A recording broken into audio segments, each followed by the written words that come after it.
And you know what? I admire you guys for you guys are chutzpah, you got balls, you're trying something on for size. And I like to talk about all kinds of subjects, and I'm not afraid of who the audience is. I say what's on my mind. I throw the microphone back to yous.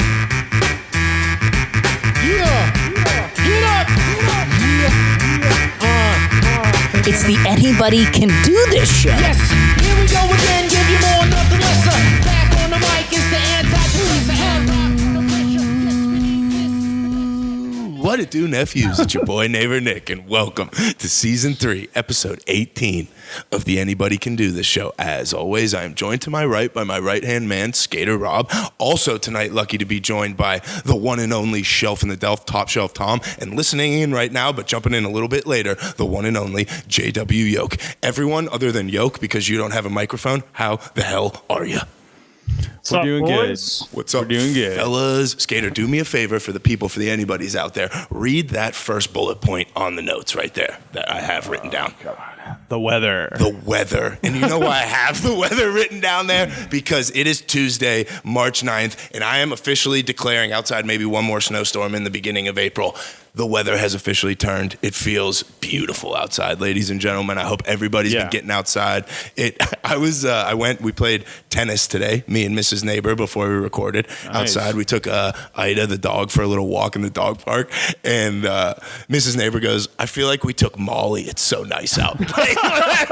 It was just like so nice and beautiful, dude. And like I was T-shirt weather. T-shirt weather, like shorts and a hoodie weather. Like, I don't know, man. I am a firm believer that seasonal depression is a thing. Like, once you get out of college, get to a certain age, a lot of people struggle with when it gets cold, and especially now with quarantine and shit, man. So hoping everybody's getting outside, let those wings flap a little bit, and maybe even a picnic or two if you're a certain type of Chuck. Yeah, that vitamin D deficiency is a real thing. But, Amen. Yeah. But yeah, I'm a big picnic guy. I think this time, well, not this time last year, but last summer when I jumped on, we couldn't record until like 9:30 usually. And I realized that it's picnic season, picnic season starting Monday officially. So once daylight savings is over, I'm officially deeming it picnic season. We're going to have to record a little later. From the Pope of picnicking himself. Oh, I love it. Do you ever go, do you solo picnic? I assume you go with your girl or something, but but a large majority of the time I go with my lady. You guys go somewhere different every time? Try to, yeah. This was it was a new initiative. I moved in with my lady in May, and then with lockdown and quarantine and everything, we got a nice 80 by 80 outdoor blanket with a tarp bottom, and then a nice comfortable a fabric on the top. It's fantastic. Bring a bottle of wine or two, maybe a little left-handed cigarette. I love this, but it's like when we start talking about tarp-bottomed blankets and shit, I'm like, this is it's on a whole new level, which I absolutely love. I just had to go there. Yeah, no, I appreciate that you did, but we got some real business to get to here with Top Shelf Tom. So Top Shelf's on this week to discuss two Pittsburgh film classics, Striking Distance, Sudden Death, kind of go real in depth into a favorite genre of Skater Rob, a not too favorite genre of mine. We're all going to go in this, have a nice, level-headed, cool, calm, and collected conversation about films and friends and good times. Sure, yeah, great. You seem skeptical, but I think before we do that, we got to do a quick little wrap-up of last week's episode because we had another great interview with This Side Up, this time with Shayla Larson, who came on here. Another one of these This Side Up cast and crew members that are claiming they've never done interviews before and then come in here and absolutely hit grand slam home runs. All of them are just really natural, man. Dude, and she was another perfect example of a different version of This Side Up, because someone who's kind of living the 9-to-5 life like we are, as well as involved in this big creative project. So it was nice to kind of get a different look at it that. I did think that was interesting. She happens to like her full-time job. And it was a little bit different of a story. But still awesome. So shout out Shayla. Hope to have her back sometime too. And we got her to stick around for some Beat or Beat Those Cheeks, which I think she had fun with. Yeah. So, but yeah, let's jump into the questionnaire real quick, and then no counterpunch this week, and then we'll just get right into our movie spiel here, boys. So again, questionnaire. If you're not familiar, if you're asleep at the wheel, if you're a ding dong, if you're sleeping through daylight savings time, maybe took a little too much melatonin, you're feeling groggy, too much NyQuil, whatever it may be, and you don't know what's going on. The questionnaire is listed in our Instagram bio. The link's always there every week when we post the show on Thursday. You can go there. It always has questions that have to do with the episode that's up for that week. Easiest way to get involved in the show, you just go follow us on Instagram, The Anybody Can Do This Show, at The Anybody Can Do This Show on Instagram. Go there, follow, bang, smash that link in the bio. Bing, bang, smash. And then make sure you're smashing Bing Bang Smash by 5 p.m. on Tuesday so we can get you in here and get rocking and rolling. So, like I said, we really only asked people what they thought about Shayla's interview outside of kind of getting ready for the movie segment here. But let's see what everybody had to say from the sit-down with Shayla Larson. Skater, you want to read these for the people? Yeah, I'll read them. We'll start with Bleep. I dig the idea of micro goals. Little steps lead to big changes. I wholeheartedly agree with that. That's been a big thing for me this makes year. life way easier. Very appreciative of people who remind me of that often, like yourself, Skater, and Miss Bleep. So I think it says micro goals, not micro dose. What did I say? Did I actually say micro dose? I think that's a sick burn on neighbor right there. Yeah. You putz. Don't make me kick you out of this meeting, man. I got the power. I love you, Chop Shop. I like you. You're feeling fresh out there in the Delph. All right, Skater, why don't you keep rolling? Yes, Poop Stain's up next. I'm ready to watch This Side Up. Amen. Same. Me too. Come on, David, get that streaming deal done and let us break the news, baby. Yeah. Steel Gray, very motivated young woman. Agreed. Miss Beans, it made me realize I miss having a physical creative outlet. My job is mentally creative. I make social media posts and do creative marketing tasks all day, but I have nothing since retiring from my sport to help me physically move and express myself. She also made me realize I miss performing so much. I can't wait to find the next avenue that will allow me to do both those things. We can't wait for that either to happen, Miss Beans, because we know that you're going to shine in whatever you may do, and we'll probably talk about it here on the show maybe one day. Yeah. But yeah, that wraps it up from the Shayla interview. So thank you for everybody who kind of wrote in about that. Again, we had Life segment, which is why Yoke's here. We had some other good submissions for that, but we're going to talk about that kind of here at the end of the show. And then we also asked people Beat or Beat Those Cheeks topics. We got those in the bank. But we did have some great Anybody segment ideas input this week that I did want to share with the people. So the first one from Bleep, this just made me laugh. Also, I'll get back to you on this one next week. Break time has been over with for a while. So that made me laugh. I enjoyed that. And then,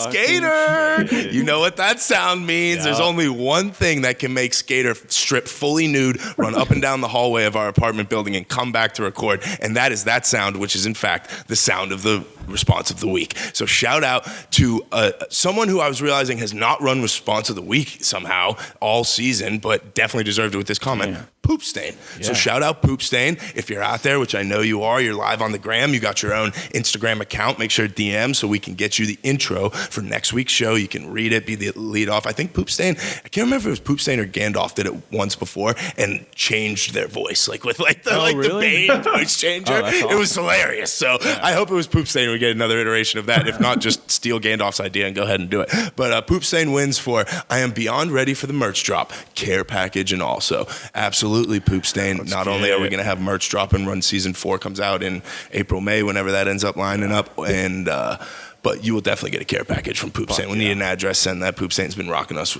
with us since Jump Street, so we got to get them squared away.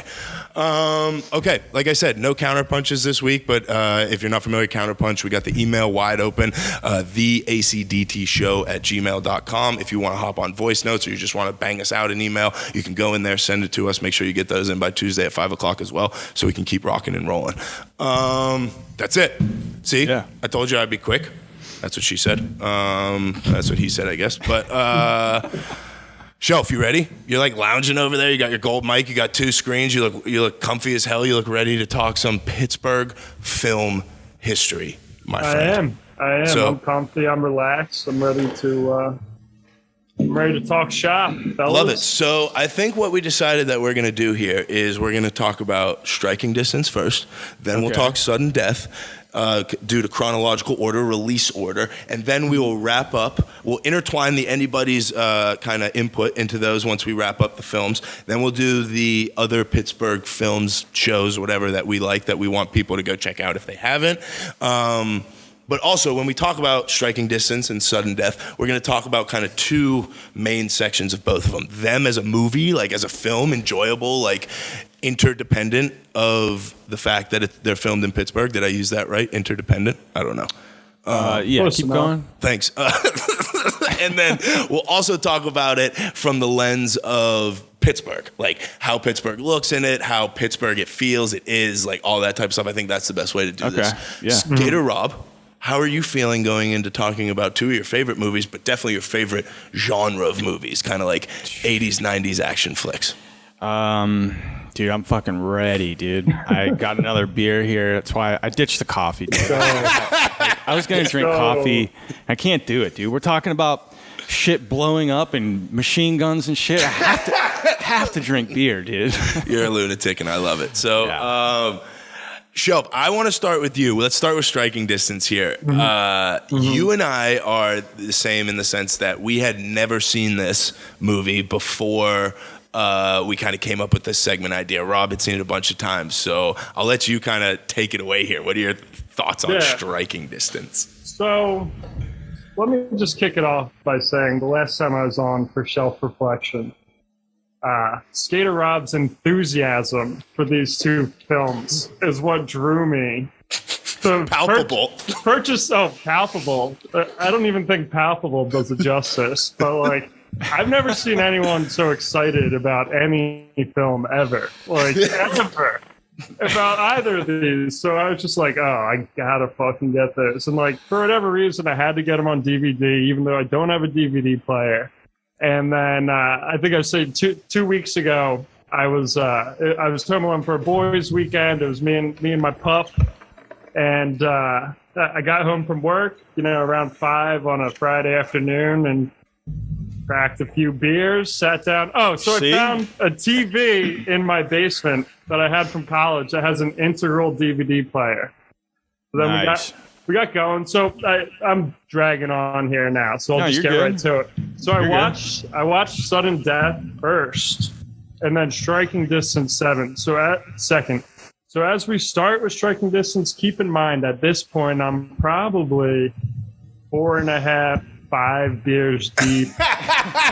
A left-handed cigarette, maybe 2. I don't know. I don't know. Who's Almost like counting? the story doesn't even matter anymore. You're just there for the Pittsburgh shit, and Right. I'm sorry. I'm getting ahead of myself. I'll let you keep going here. Yeah, no. So, and I tried taking like live notes as I watched. So I did like, the same.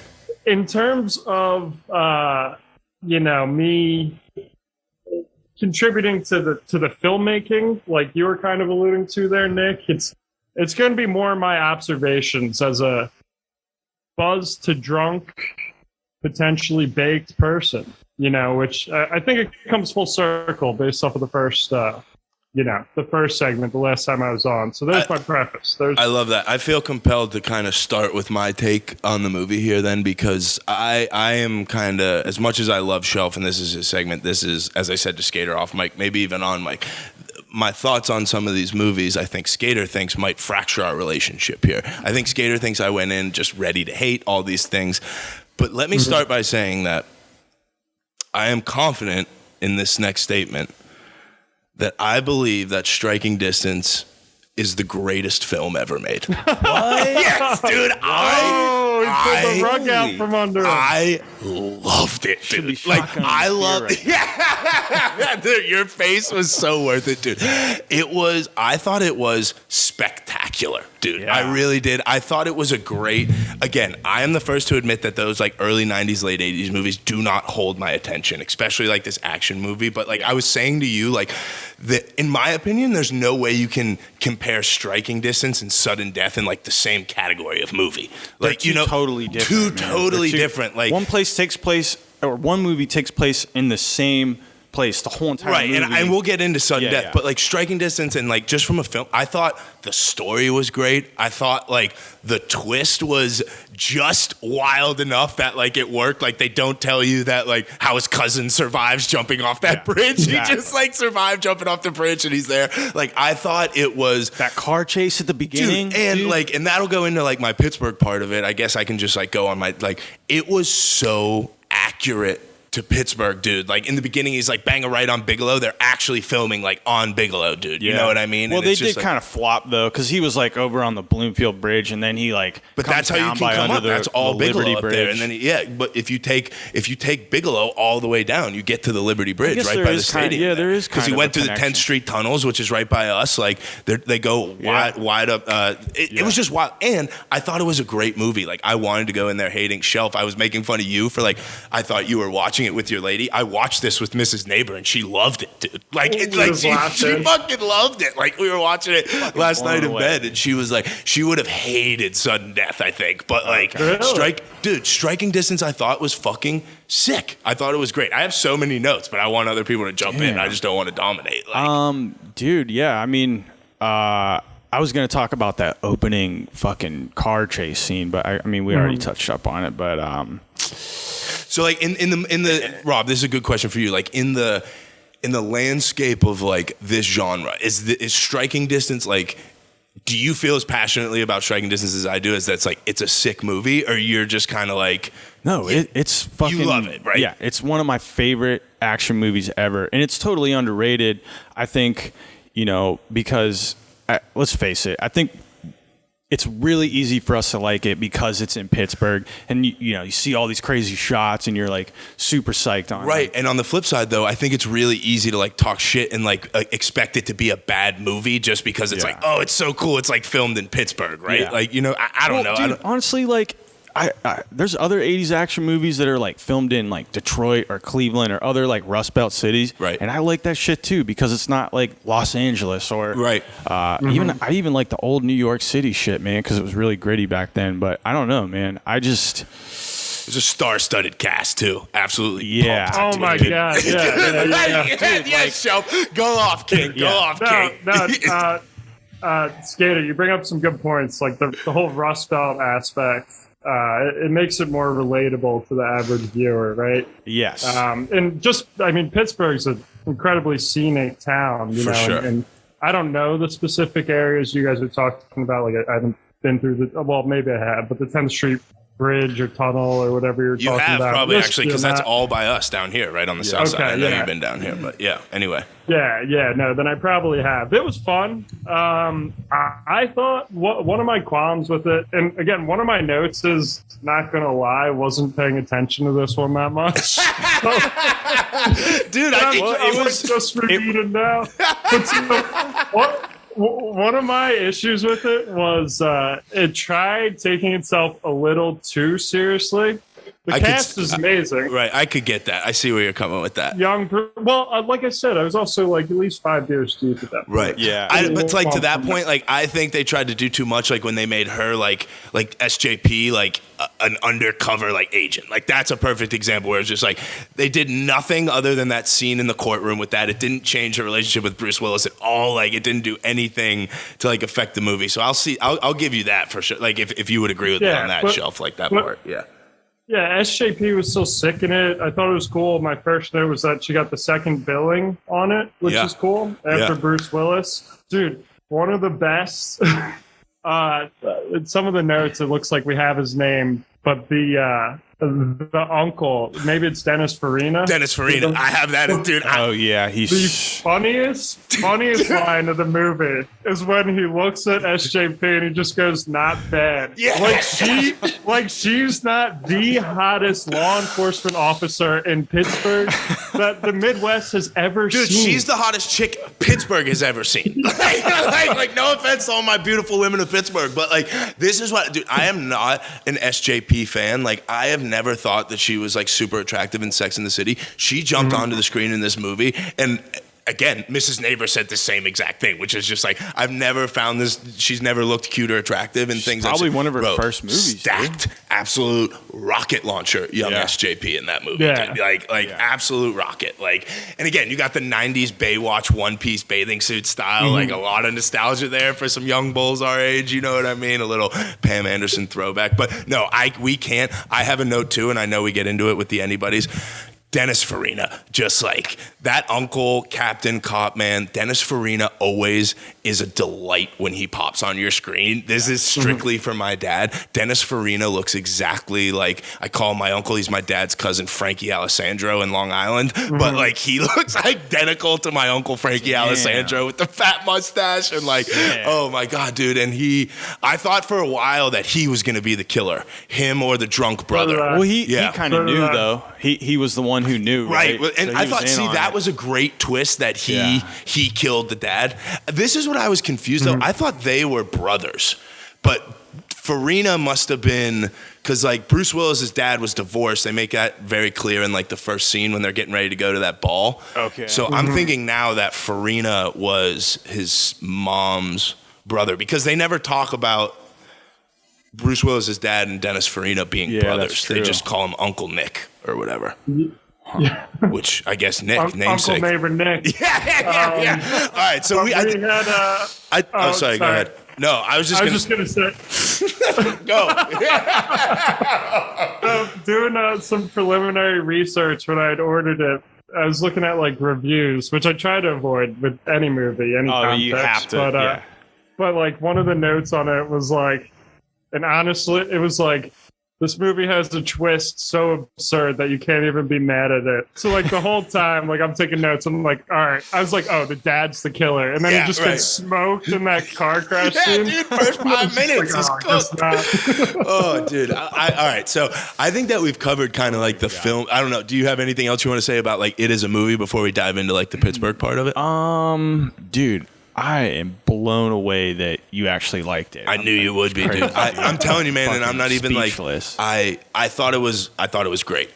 And again, I think a lot of that could be I very much expected it to be the absolute worst movie I'd ever seen. But I think it's like the perfect 80s action movie for you because it's Pittsburgh and it's 93, which it's not the 80s, so it is the perfect 80s action movie. There you go. Although 93 is not very like different. Correct. I will 89. give you that. Yeah, I think you could classify almost any movie into like 97 an 80s movie.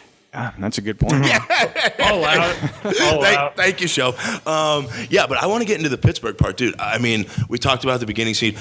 Pittsburgh looks gorgeous in this movie, dude. At 2 points that I definitely wanted to bring up on that was like, the one part that I love the most is like their like headquarters, that like ship, like clipper ship looking thing where their main office has all the windows to look out, where she's like Kim Lee's writing on the chalkboard and shit. That looked like the coolest fucking office ever. Yeah. And something that I like have to dog them for, that like, bro, they make living in Pittsburgh feel like you're living on Lake Michigan, dude. Like with like how much action is like how many people are like ripping it up on these boats on the water and like how much action these river cops are seeing, you know what I mean? It's like, dude, the only people on the river right now are fishing or like drunk on those tiki boats. Like, there's nobody like ripping up and down unless it's like regatta weekend. I thought they made that's what I was just gonna say, man. The regatta's fucking nuts, dude. In Memorial Day, there's gonna be a million people out there. You might be right, and especially now people have been cooped up, like boats, maybe like pools and shit. But I don't know. They definitely make it seem like they're in like some like.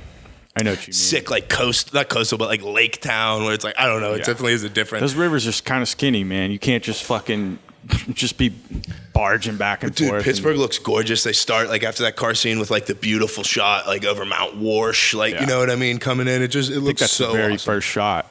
But what I love too is like I don't think you could like I don't know, like it's not like they filmed it in Pittsburgh and tried to say it was New York or anything. Not like you could, but like that like drives me nuts in movies. Like we might just get embrace into that the city. A little bit on our list of honorable mentions. I would agree with you, Tom. What do you think as like a non-Pittsburgh guy watching that 4 beers deep? No, it's beautiful. I mean, it is beautiful. Pittsburgh's a beautiful city. Just going through some of the miscellaneous notes I had.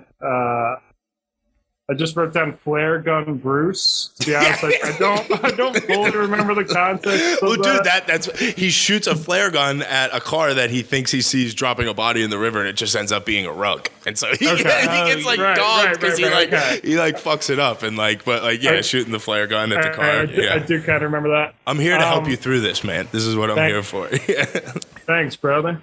So no, I guess when they show one of the women that got dumped into the river, when they find the corpse, the actress blinked. Really? At one point. Yeah. Dude, that's awesome. We gotta get that and fucking put that on our Instabrag, dude. Okay, I'll put it on there for sure. Find it.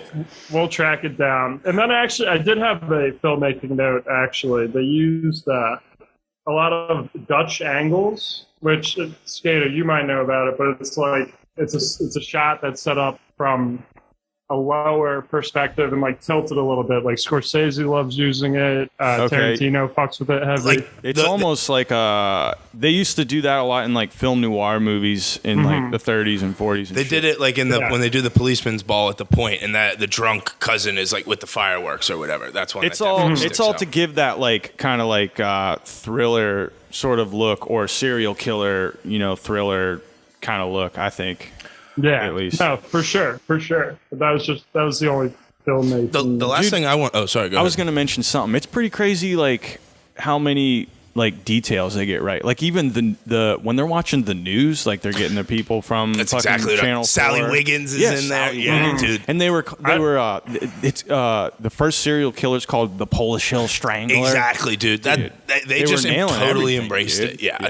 I'm so great you said that. And it's like I was looking it up. Like obviously it makes sense now. Director's from Pittsburgh. I think he's got a Rowdy Harrington is his name. I know it was like Rowdy something. He's got the wildest name. Yoke's laughing over there. It was the wildest name. But like he's like he did Roadhouse. He did Repo Men. Like I've seen Roadhouse. I haven't seen Repo Men, but like he's done some shit. But like you could tell he was from Pittsburgh. And like once I found that out, I was like convincing myself that little things I was seeing. Like so, a perfect example is one of the cops or somebody. His last name is Sacco.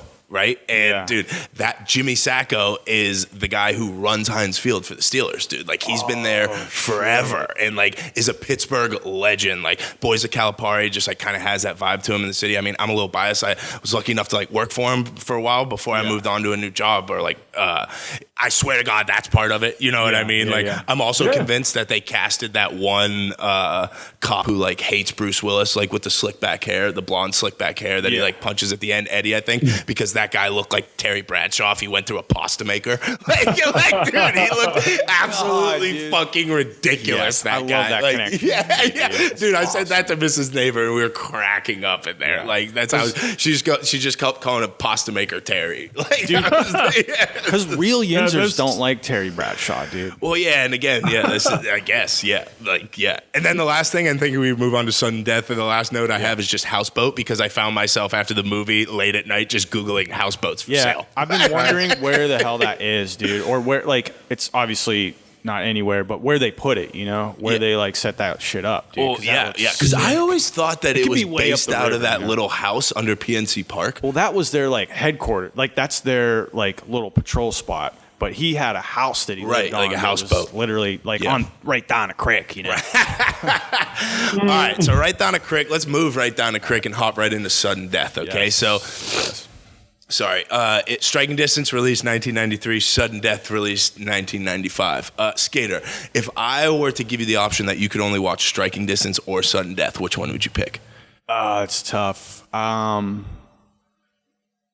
of everybody about that. I think I'm just gonna have to go with Striking Distance, but maybe for the sake of the story, I'll say Sudden Death. Thanks, man. We could have done that a little more slick. Maybe let's let Top. Sorry, did you have something? Yeah, maybe I'm just not the right person to ask. You gotta. Yeah. Shelf. I think you are then, because you said this is the one that you watched first. A little bit more clear state of mind. So I'm sure you have a more strong opinion on this one. Yeah, I mean that was a little unfair to Rob there. He's a student of these two films and the genre. It's like asking It's like asking a literature It's like asking professor to choose. which kid's your favorite, Like, Yeah, it's tough, yes. Well, yes. You must be yes. new here because all I do is not be fair to Rob. No, I mean, in hindsight, I probably would have watched Striking Distance first because, I watched Sudden Death first and was just like, they are different beasts. To Rob's point, Striking Distance is more noir, more of a mystery. I need to stop here. I'm going to ask this question because when people say the term film noir, what do they mean? It means dark film. It's literally, it's a French term. It means dark film. So in the 1930s and 40s, they made these black and white films. They were mostly always horror film or gangster films, and there was a lot of it's basically where I get all my influence for a lot of so it's artwork the physical lighting is low when they're saying it's dramatic lighting, so it creates these long shapes or whatever in the background. It's also about there's always heavy drama in it. There's always people getting murdered. It's usually about a mystery. I don't know. It's where I get a lot of influence on doing my artwork. That is very helpful because I've heard that term, and that's one of those things that I'm always ashamed to ask. What the fuck? I think even you said it last week, Tom. I know you've used it on here before, and I just do an amazing job of pretending to know what it means. That was a great. That was a great sort of summation of noir right there, Rob. Yeah, I could go way deeper, but that's the gist of it. So that actually makes total sense because one of my comments on it is that it looks like it's made 15 years before Striking Distance and it's made 2 years after. You know what I mean? It looked and I'm sure part of that is because it's all in the Civic Arena and shit. And so, Tom, what were you saying about this? Sorry, I cut you off there. I don't want to go my take yet. No, so in hindsight, I'd recommend watching Striking Distance first. And I was saying, it takes itself a little more seriously. It's more of a noir, a mystery. The actors were kind of going for it there, whereas then I watched Sudden Death, and it's just it knows exactly what it is. It's the worst movie ever made. I'm gonna have to stop you right there, Chief. So it's a classic JCVD. It knows exactly what it is. It's a fucking action flick where this dude, the ex-firefighter, takes his kids to a hockey game, which we'll get into further. It's Game 7 of the Stanley Cup, right? Yep. And it's Die Hard in a. What is this Die Hard? It seriously is. It is. It's because he's he's kind of like an average guy who's at the wrong place at the wrong time. And it's just like Die Hard. I was thinking the same thing. Wrong place, right time. Wrong place. You're trying to say that Jean-Claude Van Damme in Sudden Death is an ordinary guy whose kid gets kidnapped at Game 7 of a Stanley Cup final and then spends the next 90 minutes running around disarming bombs? That's your normal experience at a Penguin game? No, that's not what I said at all. I said an ordinary guy who's just maybe he's a little I think he's a little more than ordinary. He's cool. Dude, was this firefighter. It wasn't based off a true story? Did I read that wrong? And dude, this is what I was saying. I thought this was terrible. I had seen Sudden Death. I did. I thought this was terrible. I did. I had seen Sudden Death before one time, and going into this, I was I'm gonna give it another shot, dude. This is what I'm talking about. I have my criticisms too. It can't keep my attention at all, dude. I can only watch Jean-Claude Van Damme kick a dude so many times. You know what I mean? It's it just doesn't keep my attention. This one is one where I'm catching myself more. I'm paying attention more to the background and the scenery and shit because they do have some sick ass shots. And that was very cool of Civic Arena, the fact that movie is shot all in Civic Arena and just how shitty fighting Civic on Arena it at the top and dude, jumping off it, dude. That's where you start to lose me, man. It's that is not something that holds my attention. It's just What? It's not, dude. He's It's on the top of the igloo, like a helicopter. yeah, fucking dude. It's like coming, dude. so fucking, Oh, man. especially now, man. And I fully admit that, like, I am a product of not having seen it like sooner, because now you see shit like fucking Avatar, and like you're just conditioned to, like, there's no way you're ever gonna enjoy that if that's not something you grew up on. Like like my dad, who is like, who I watched all my movies with, like we were like Godfather, Rat Race, like old school. Like my dad is not into the diehards and like the action movie. Like that's just not. He's always been like more of like a story-driven person, like, or film, movie, whatever you want to call it. So like that's where I've always found my things. But like I really tried to even go in and just like I have so many questions. First of all, does Jean-Claude Van Damme try and do that accent in every movie? Is that his accent? That's a good question. I was or was he watching trying to be other- French Canadian? I think he is trying to be like, he can only do so much. Obviously, Bro, he's the worst actor of all time. He's not even. He's really my not even an actor. God. It's like He is, it's like dude. trying to say. Dude. It's like trying to say Bruce Lee is a horrible actor. Well, but that's he's- the thing is like, and I will fully admit I haven't seen a lot of Bruce Lee movies, if any. Now that I'm thinking Shoot, about you're it, tripping. I know, but like, is he like trying to act in those, or are those more like It's the centered 80s, around the man. kung Like, fu? he's fucking only paid there to fucking look all jacked and beat people up and blow shit up. He's not there to act, dude. They're not paying him to act. Okay, They're and I paying him to respect that. stunt, dude. Yeah, I get that. But that's my thing. Like, he's not But even doing shit I know that's what you cool mean. like Jackie Chan, man. Like, Well, here's just, another like, thing. Here. Now that we're on the criticisms, I got some of my own, dude. Okay. The very, very, very end, after all this shit happens, after Game 7, after he's fighting this dude on the top of the dome. Yeah. All they do to end it, he just like After he's scaling on the building he's to on a get s- on top of the dome. dude, and there's no ending. He just gets in a stretcher and goes in the ambulance. He's done, dude. And his My his kid's daddy's all a psyched. fireman. Yeah, exactly. That's it. And then the credits, bam, end of movie. Dude, It's like, oh my god, So dude. funny. You That guys shit could have was literally fucking killer, made man. like just 20 more seconds, Dude. and it would have made a better event. That helicopter also took 17 minutes to get from the top of the igloo Yeah, to I the know. ice. It was bad. And then It like was the literally explosion, going, like, the explosion looked like if perfect. you shot a garbage can with a shotgun that was like full of oil. It was like the tiniest little explosion for this huge fucking helicopter. I mean, also how it fell, it just kept going. yeah, dude, it was just down, like, dude, they have the And, like, one shot where it's just insane, the fucking dude. the It's helicopter's insane. falling down, You know and what it's we just the gotta little do? girl's face. Like it just like goes right by her face. She's Dude. just like smiling. Oh my god. Instagram will probably like cut the sound off if we post that, but we got to post just that little clip of that helicopter just literally going down, straight down a 9-degree angle. It's just like, it would never happen, dude. It's No, ridiculous. it would never happen. yeah, I didn't even think about that part, like the physics of it. Yeah, Like, just no. Yeah, makes that's what I'm getting zero at. And there's sense. like Yeah. 40 different shots of this it, is- dude. They're getting all around. Oh my God, they got all the angles. It's crazy. Yeah, dude. Yeah, I got striking distance fucking way better. way better. Way better.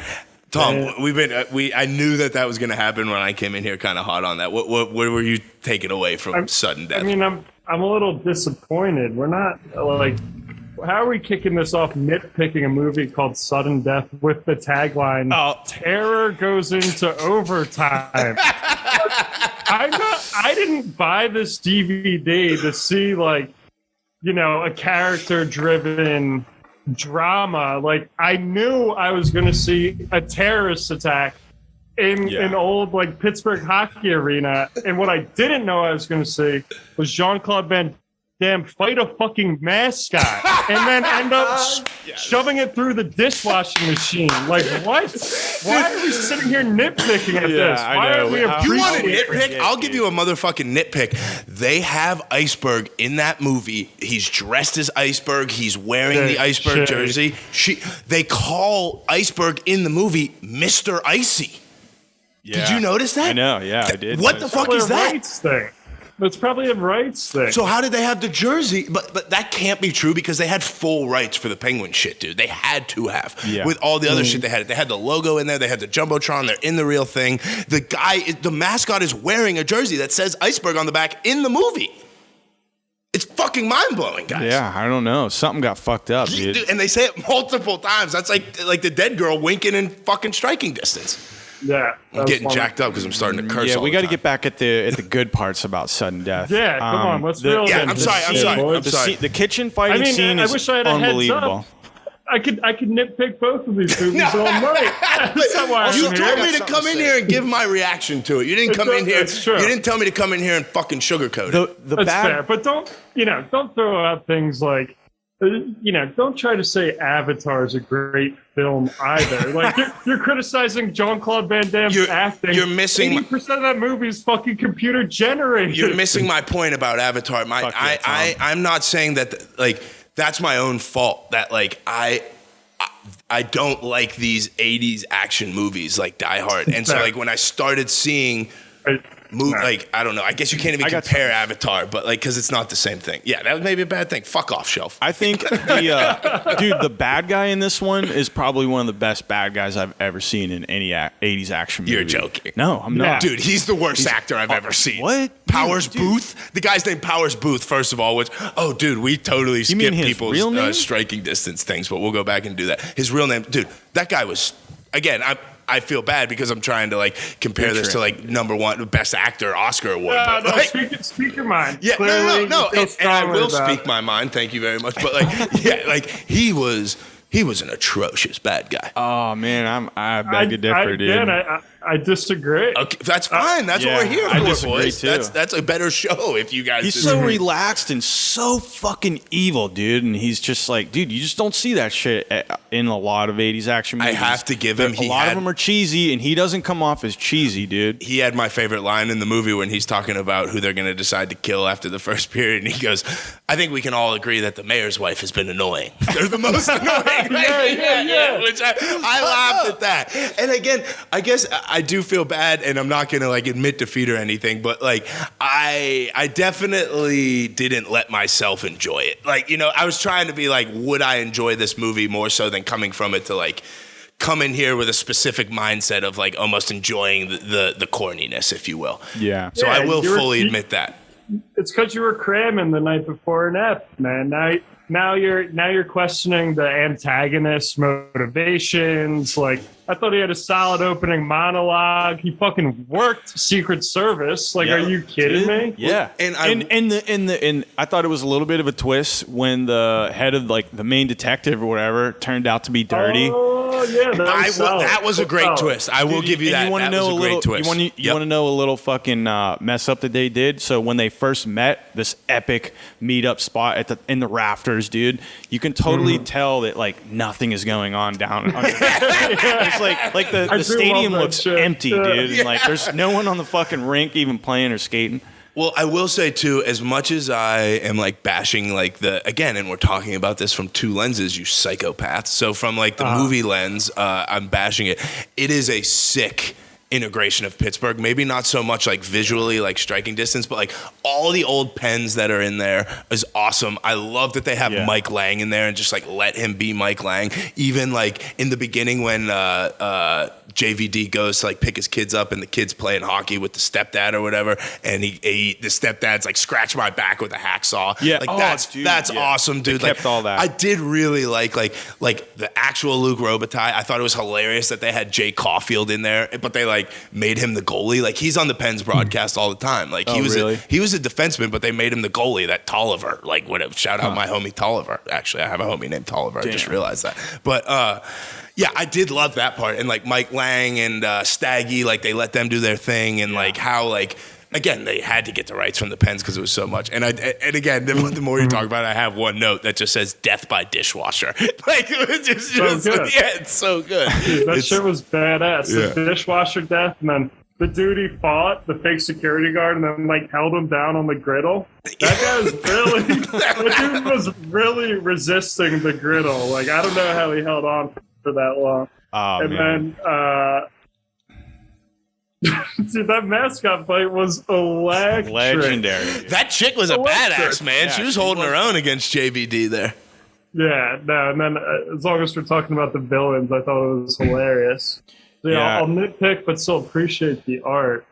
Is that there's a dude on the roof of the First Civic Center who just has a fucking RPG and it's just like ripping it, and like law enforcement's like, I don't know what we can do. It's like, did you try to do anything? Yeah. Maybe anything, guys. Try anything. Like I have a phenomenal thing to mention here. I'll be the judge of that, but go ahead. But it's just, I couldn't help. This is basically an observation. It's not anything more than that.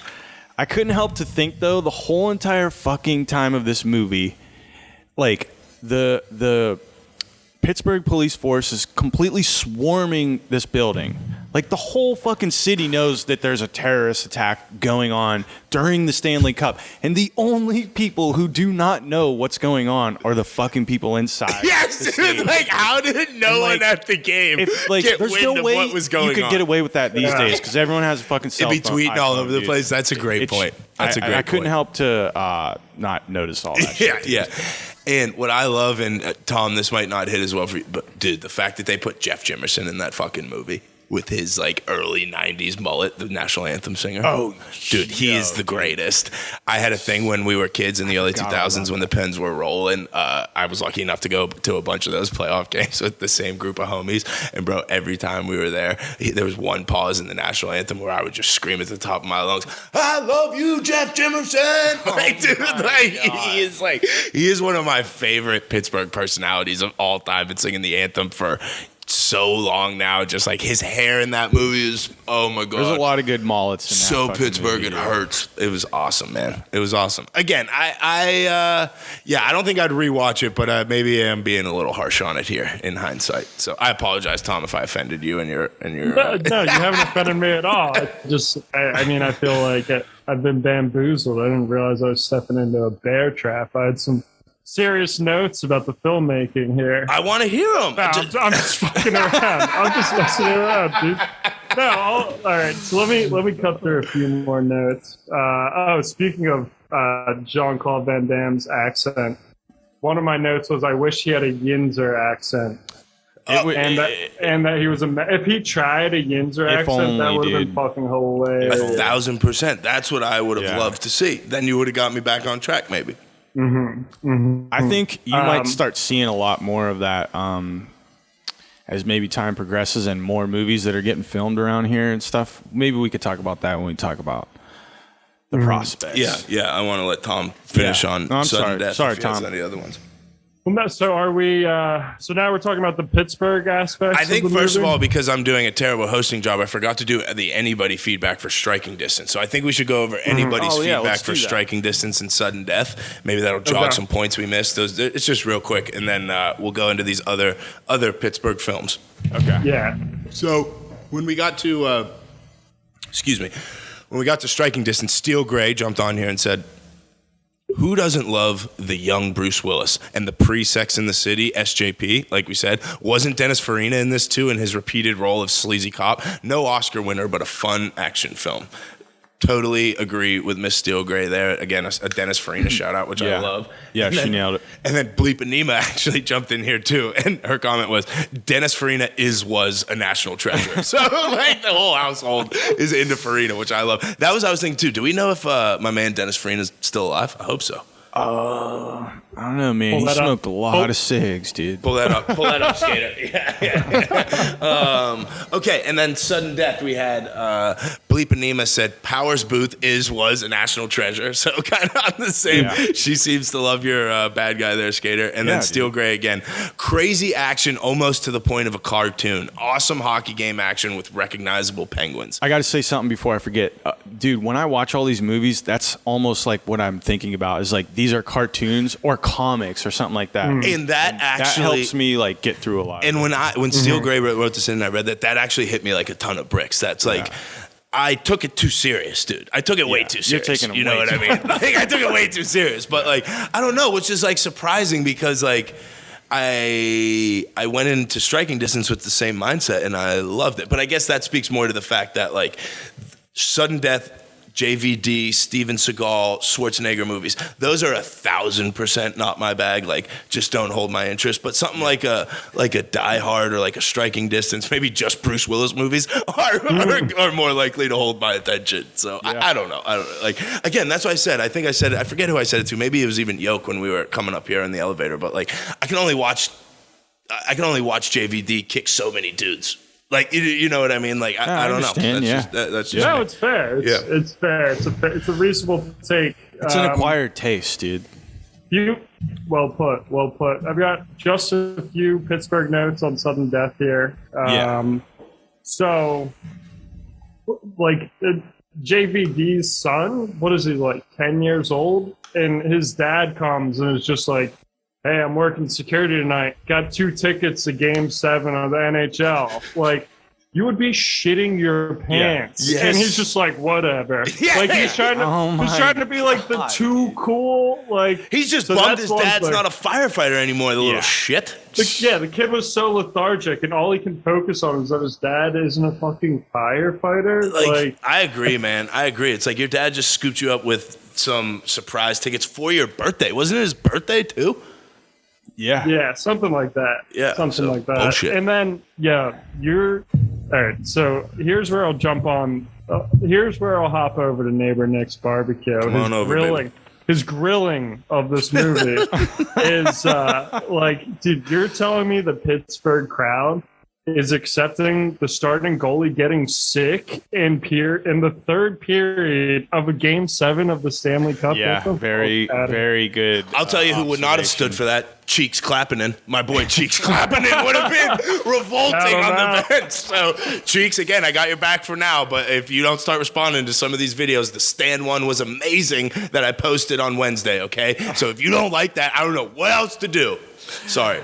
But I agree that like what type of coach is that, dude? The coach is like, all right, you're sick. Yeah, I wish they could have got like a real coach or something, not just some cheesy. But like, actor. what's hilarious is like he calls Kenny Reggett, who was like the real backup then. Like, you know, really? yeah. Which is like that was funny. Is like they made everybody, and I didn't look enough if Jay Caulfield, who played the goalie, because like I said, he was a real hockey player, the only one like who didn't play himself, but like Robitaille played himself. Was that Ulf Samuelsson? Was that actually him?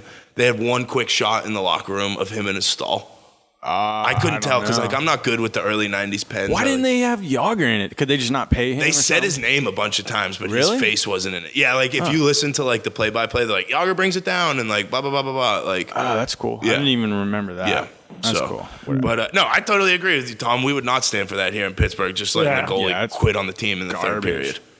Yeah, so I've got one more note and then a segue into the next portion of this. Great opportunities for the Wilhelm scream to be used. Didn't see that. Not once. It's a little disappointing. And then it is a risky venture to go to a sports game in fictional Pittsburgh, or filmed in Pittsburgh rather, between, I think, and this was probably approaching the 5th beer at this point. Isn't there some sort of like breakaway scenario where like someone like has to, right. So the whole premise was that the antagonist, the great actor Powers Booth, the all-powerful Powers Booth. What was it like? I forget what his circumstances were for like killing people, but like they sent it into overtime. Otherwise, this dude was going to like blow up the fucking arena. Yeah. Well, it was like if they didn't wire enough money in between the periods, he was going to start killing and then blowing everybody up at the end. Yeah. So that was it, which was reminiscent of another film filmed in Pittsburgh, The Dark Knight Rises. It reminded me of that like breakaway to send into overtime reminded me of the Hines Ward touchdown return, and then he turns around and the whole fucking field in Dark Knight Rises had imploded. Dude, you sent that text and like before we started watching these movies, and I fully expected at the end when the helicopter crashes that the whole stadium blew up. Like, I thought that was going to happen. Like, you know what I mean? But, no, I agree with you. It definitely was another. I wonder now, thinking back, if, like, Dark Knight, if that's, like, paying homage to sudden death. What did I say last week? It was a Dark Knight Rises is actually a spiritual sequel to Sudden Death. Dude, that's genius, man. That's that is genius. But, no, I'll give you a golf clap. Nice segue. I'll give you a nice golf clap segue there, Shelf. You're still up. Thanks, we'll keep you at part-time in the segues. But, no, I think we should wrap it up here with some of these other movies. Like, I don't know whether they exemplify Pittsburgh great, whether they're funny from a Pittsburgh lens, or just maybe movies filmed in and around Pittsburgh that people might might not have seen that or might not know are filmed in Pittsburgh too. That's kind of where I went from it. So I don't know who wants to start. I can start. I'll start because I'm probably just going to forget about them all after. Perfect. Go ahead, King. So I got ones that are a little off the beating path here. I'm thinking horror movies from like the Night of the Living Dead was filmed in like Evans City, which is just north of the city. Yep. In a graveyard, and that was filmed in like the late '60s or something. Classic. And then Pittsburgh also, movie. I'm blanking on the title, but another zombie movie was filmed in Monroeville Mall. I think it was Dawn of the Dead, maybe. Dawn of the Dead. I think that's the one I'm thinking of. So those were my two honorable mentions, even though, there's not awesome Pittsburgh shots throughout the whole movie, but they're fucking filmed in Pittsburgh. So Respect. I love it. Yeah. All right, Tom, what do you got? Or you want me to go? I got a bunch here. Like a billion. Then I'll jump in, and I know this is probably gonna draw a little hate from anybody nation, but note. What are you about to do here, you flyer scum? No, honestly, there's nothing like looking through. I'm not like crazy about any movies from Pittsburgh that were either filmed or like take place in Pittsburgh. Okay, so let's. Oh, sorry, I didn't want to cut you off there, but no. Well, just to sort of, So what I would say to that is like it's fair because I'm not that crazy about many Philly movies as well. Okay. Like both cities deserve some better movies to be shot there. I think I have. So I guess I want to give you the list of all these movies and see if you've seen them. And there's like one, like this first one. So the first one that sticks out to me, Out of the Furnace. Have you seen that movie? No, that's with Christian Bale and Casey Affleck. Dude, that movie's spectacular. Like, it really good. Filmed in Braddock, does a really good job of like kind of showing Braddock, which is like this. Dude, that was like one of the first movies that they just started filming in Pittsburgh, like Next Generation after Exactly. the 90s And it's cool shit. because it's not like Braddock is like not in downtown Pittsburgh. You know what I mean? Yeah. Like it's a little bit of a drive to get to Braddock. So it's a cool little kind of like shout out to the Mon Valley. Like Shelf, that's your homework this week. You got to watch Out of the Furnace and send me a Counterpunch voicemail on it. No, to Shelf stop. I'm telling you, I think you'll like it. Also, so let's go with it. What about, have you ever seen? As long as it doesn't take place on Pandora. What about Warrior? Did you ever see Warrior with Tom Hardy? I have seen Warrior. Dude, Warrior's sick. Warrior's pretty good. Warrior's really Warrior's good. Yeah, so that was another. it's solid. How about The Next 3 Days with Russell Crowe? Yeah, it was kind of beat though. Dude, that movie, but Pittsburgh looks sick in that movie. Like It does, yeah. They're in ACJ a bunch. Like, they're Jack driving Reacher. through. Jack Reacher filmed in Pittsburgh. Awesome opening scene where the sniper is across the river or in PNC Park in that parking garage, Damn, crushing people. That's a great one. I'm a little touchy on Tom Cruise. Okay, fair enough. Not a Scientology guy, or No, just I don't know. He's beat. That would be a whole different segment. okay. Really. And then I just list a couple other ones. Like these are more like funny ones. Zach and Miri Make a Porno, which is a great movie to just like fall asleep to. One of my favorites on Netflix. She's Out of My League, which I think is a couple hilarious. of my homies were extras in that. Really? Yeah. I forget the main guy, but like TJ Miller's in that. Another game where they go to the Pens game. That chick's super hot. Slapshot Regatta. They were there. Yeah. One of the funniest shits. Also, by the way, Cody Jones, our guest who won the dating show, he was an extra in Sudden Death. No way. Yeah. Really? Yeah. Him and his family. He said. Shout out Cody Jones, dating game winner. But like, have you seen Tom? Have you seen any of those movies? No, I know. I've seen Zach and Miri. I saw a couple other ones.